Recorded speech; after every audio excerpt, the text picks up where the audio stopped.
Fears of a trade war heightened on Thursday as the Trump administration slapped trade sanctions on China, including restrictions on investment and tariffs on $60 billion worth of products. A Chinese foreign ministry spokeswoman said Beijing would take all legal measures to protect our interest if the U.S. took actions that will harm both China and itself.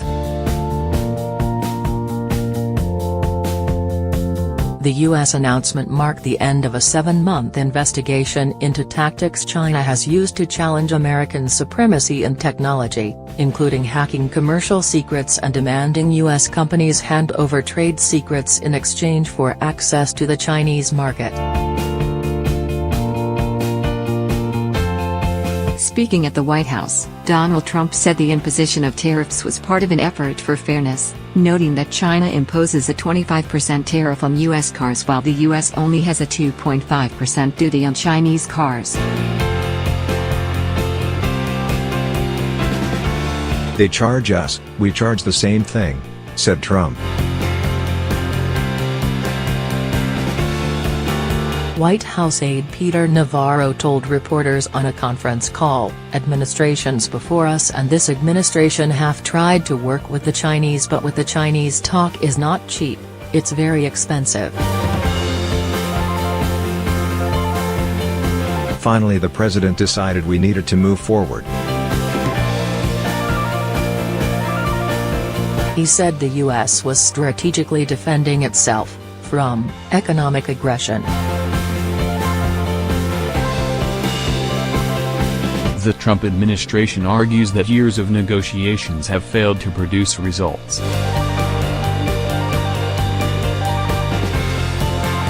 Dozens of industry groups, however, sent a letter to the president warning that the imposition of sweeping tariffs would trigger a chain reaction of negative consequences for the U.S. economy, provoking retaliation, stifling U.S. agriculture, goods, and services exports, and raising costs for businesses and consumers.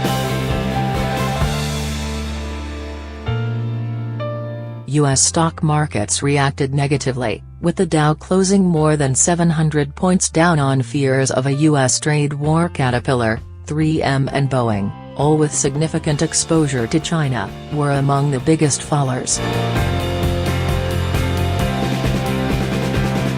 Fears of a trade war between the two biggest economies in the world were also reflected in the bond market, with U.S. 10-year Treasury bonds posting their biggest one-day drop in yields since September.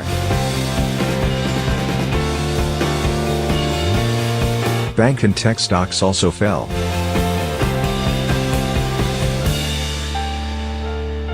Facebook was down almost 3% on top of an 8.5% fall over the first 3 days of the week. The biggest thing is the unknown about what the Chinese are going to do in response, said Ian Weiner, a securities analyst at Wedbush. The tariffs were not worse than what people were expecting, but based on the industries they are going to slap the tariffs on, you're going to see some reciprocal action from Beijing. If that's the case, there are a lot of global companies that could potentially hurt. But, Weiner added, concern over a U.S.-China trade dispute will hinge on inflationary pressures on consumer prices. That's the bigger issue.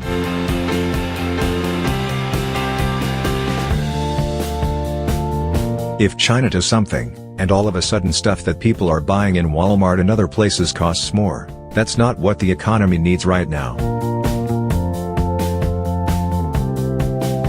But U.S.-China policy experts also cast doubt on the likelihood of an all-out trade war.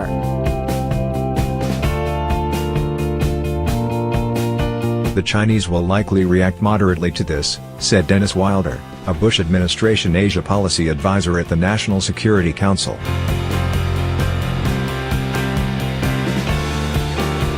China, he said, understand this is related to American domestic politics and would not want to anger the U.S. into further action.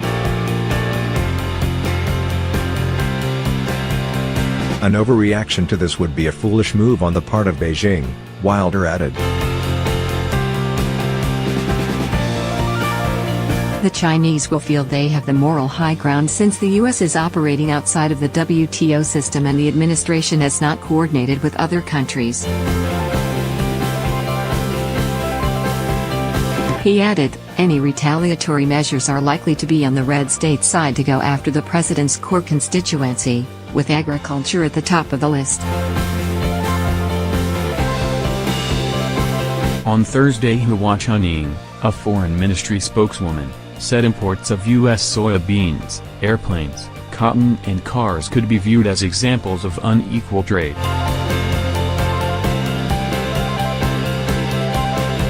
The U.S. also refuses to export what China wants, Hua said, possibly referring to restrictions on technology and military sales. We are firmly against unilateralism and protectionism, Hua said. China will not watch our legal interest being harmed. China will take all legal measures to protect our interest.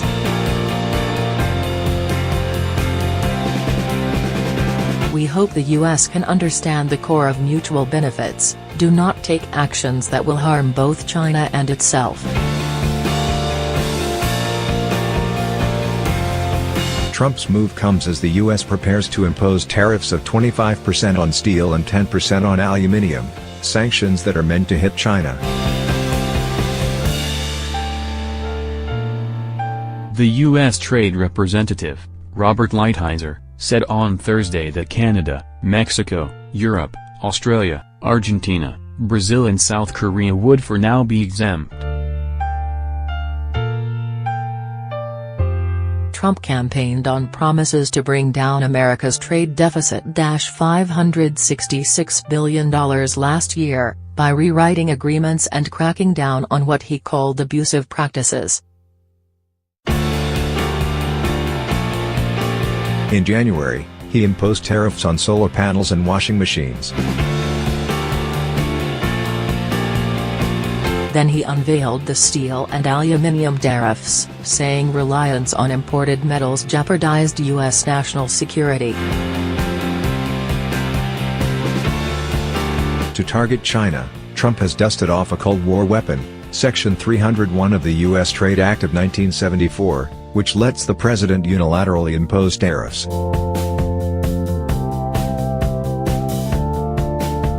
It was meant for a world in which much commerce was not covered by trade agreements.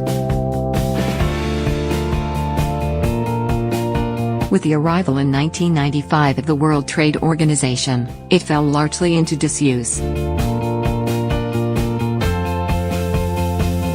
The Chinese premier, Li Keqiang, this week urged Washington to act rationally and promised to open China to more foreign products and investment. Mary Lovely, a Syracuse University economist and senior fellow at the Peterson Institute for International Economics, said, China has been trying to cool things down for weeks. They have offered concessions.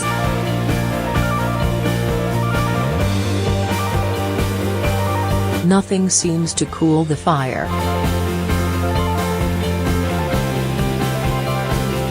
I fear they will take a hard line now that their efforts have been rebuffed. China cannot appear subservient to the U.S. Hua said China hoped that two sides can sit and talk calmly. On the principle of equality and mutual respect, we seek ways to guarantee mutual benefits through constructive dialogues and discussion.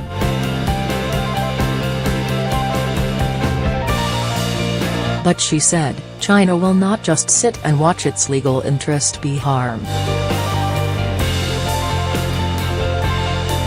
China will take all necessary measures to uphold its interest.